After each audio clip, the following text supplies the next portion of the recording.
사도행전 2장 22절에서 36절까지 말씀 함께 보도록 하겠습니다.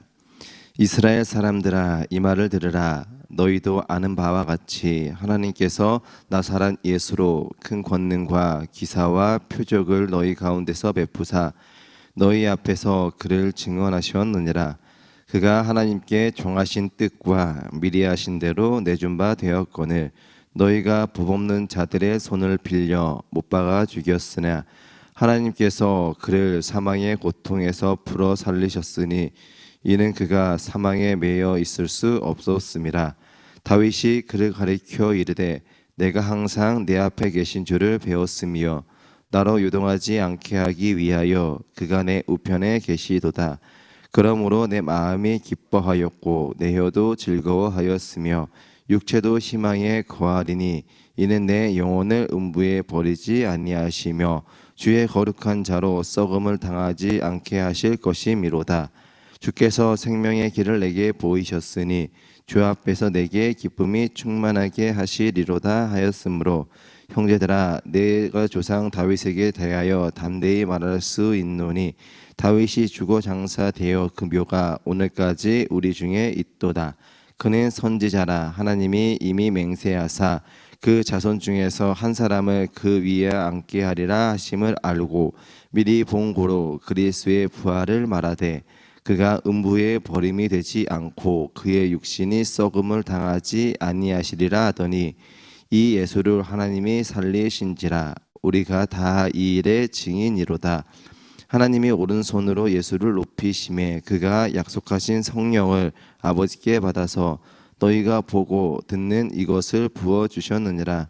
다윗은 하늘에 올라가지 못하였으나 친히 말하여 이르되 주께서 내 주에 말씀하시기를 내가 내 원수로 내 발등상이 되게 하기까지 너는 내 우편에 앉아 있으라 하셨도다 하였으니 그런즉 이스라엘 온 집은 확실히 알지니 너희가 십자가에 못 박은 이 예수를 하나님이 주와 그리스도가 되게 하셨느니라 하니라.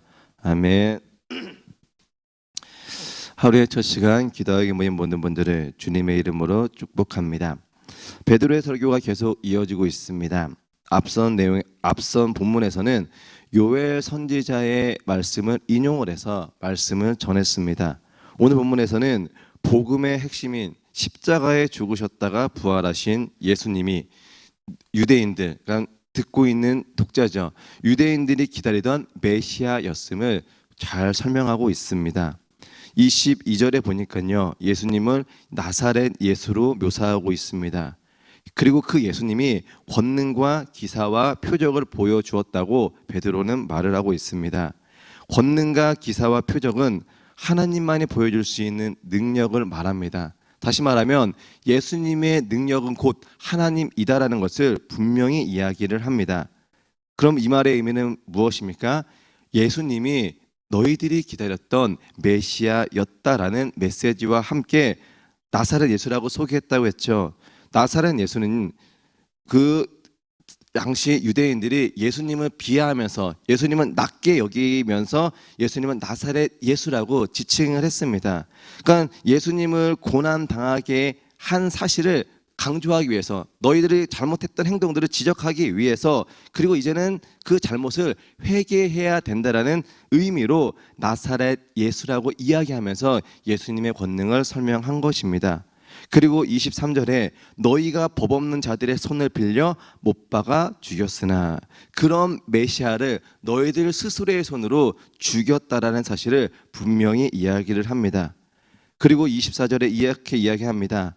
하나님께서 그를 사망의 고통에서 풀어 살리셨으니 이는 그가 사망에 매여 있을 수 없었음이라. 하지만 하나님께서는 너희들이 죽였던 예수님을 살리셨고 그것을 분명히 이야기합니다. 근데 그 이유가 왜 그렇습니까?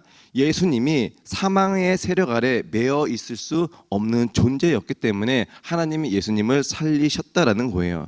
왜 사망에 매여 있을 수 없는 존재입니까?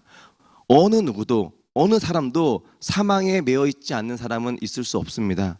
하지만 예수님은 평범한 사람이 아니기 때문에, 메시아이기 때문에, 신이기 때문에 사망에 매여 있을 수 없는 존재라고 다시 한번 이야기하는 것입니다.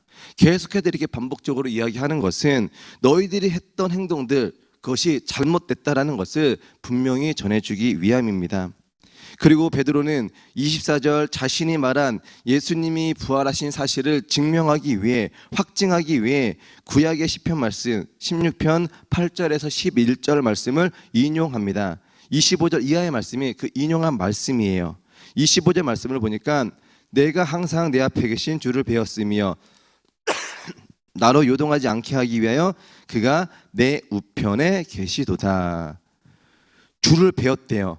그리고 그가 내 우편에 계셨대요. 여기서 내는요, 나는 바로 예수님입니다. 예수님이 성부 하나님을 봤다라는 것을 이렇게 묘사하고 있습니다. 그리고 26절에 보니까 육체도 희망에 거하리니, 여기서 말한 육체는 어떤 육체를 말하겠습니까? 십자가에 달리신 예수 그리스도의 육체를 말합니다. 십자가에 죽은 예수님의 육체를 한번 생각해 보십시오. 겉보기에는요, 너무나도 절망적인 상태입니다. 정말로 예수님이 모든 것이 다 실패했다라고 볼 수 있는 상황이었습니다. 근데 그 상황에서 뭐라고 이야기하는 겁니까? 희망이 있다라고 이야기하고 있다라는 겁니다. 그 상황에서 예수님은요, 절망하지 않았어요. 그 상황에서 예수님은 하나님을 바라보았습니다. 하나님이 무죄한 자신을 구원해 줄 거라는 확신이 있었기 때문에 희망이 있다라는 표현을 한 것입니다. 그리고 27절에 보니까요, 다윗이 성령의 감동을 받아서 그의 후손으로 오신 메시아가 음부에 버림받지 않고 육신이 썩음 당하지 않을 거다라고 분명히 예언을 합니다. 그리고 28절에서는 주께서 생명의 길을 보이셨다라는 말을 해요. 부활하신 예수님이 영원한 생명을 얻게 되었습니다. 그리고 그 예수님의 부활을 믿는 모든 사람은 누구든지 영원한 생명을 얻을 수 있다라는 말을 28절 말씀에서 주께서 생명의 길을 보이셨다라는 말로 이야기하고 있는 겁니다. 예수님의 존재를 믿지 않았던 유대인들, 아마 믿지 않았다는 것보다 더 정확히는 예수님이 메시아라는 사실을 믿고 싶지 않았을 것입니다. 그들이 생각했던 메시아는요, 그 당시 로마의 압제로부터 그것을 완전히 해결해 줄 수 있는 강력한 왕의 모습의 메시아를 원했어요. 근데 예수님은 너무나도 초라하고 너무나도 나약한 그런 모습이었기 때문에 그들이 메시아일 것 같다라는 생각을 했지만 인정하지 않았던 것입니다.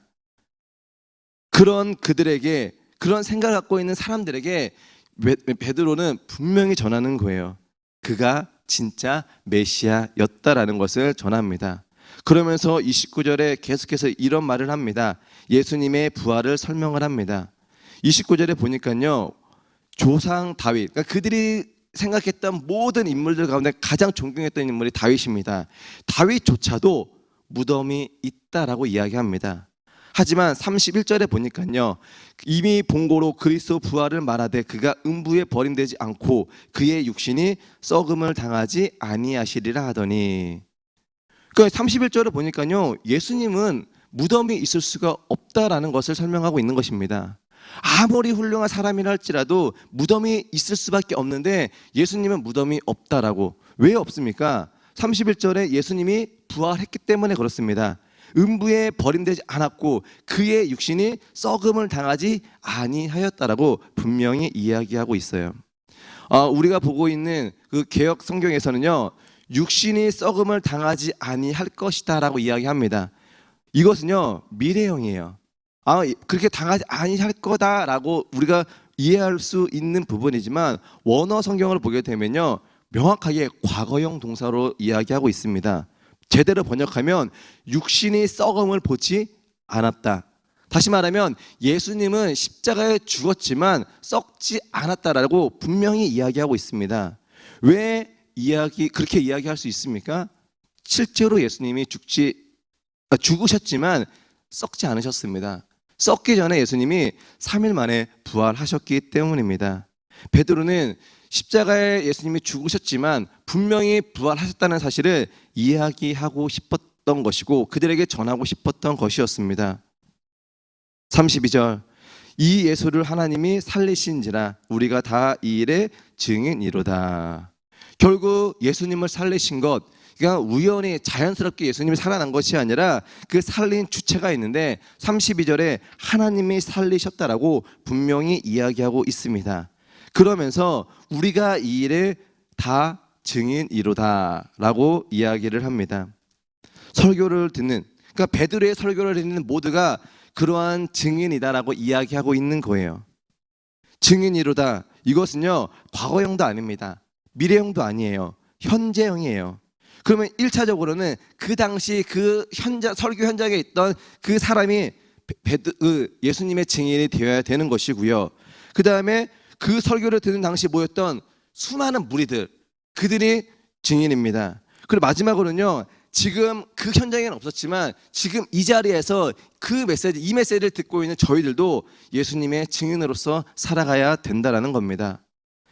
나는 그렇게 증인으로 살았다, 어저께도 살았고 지난달에 그렇게 살았다가 아니라 지금 그렇게 살아가야 하는 것이고 앞으로도 계속 쭉 그런 증인의 삶으로 살아가야 한다는 겁니다. 마지막으로 이렇게 결론을 내립니다. 36절에 보니까 그런즉 이스라엘 온 집은 확실히 알지니 너희가 십자가에 못 박은 이 예수를 하나님이 주와 그리스도가 되게 하셨느니라 하니라. 베드로는 마지막으로 이렇게 결론을 내려요. 이스라엘의 온 집은 모든 민족들입니다. 그 당시 들었던 모든 사람들을 이야기도 하지만 저희들에게도 동일하게 이야기하고 있는 것이에요. 어떤 메시지입니까? 하나님이 예수님을 주와 그리스도가 되게 하셨다라는 겁니다.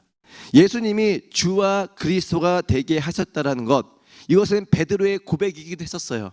하지만 이것은요, 초대교회 신앙 고백이었고 초대교회를 유지할 수 있는 귀한 근간이 되었다라는 겁니다. 이 시간 예배하고 있는 저희 모두가 주 예수님이 그리스도라는 사실을 분명히 아셨으면 좋겠어요. 그리고 그것을 머릿속으로 지식적으로 아는 것으로 끝나는 것이 아니라 그것을 세상에 전하는 증인의 삶을 사시기를 바랍니다. 그러한 삶을 사시는 저희 모두가 되기를 주님의 이름으로 간절히 축복합니다.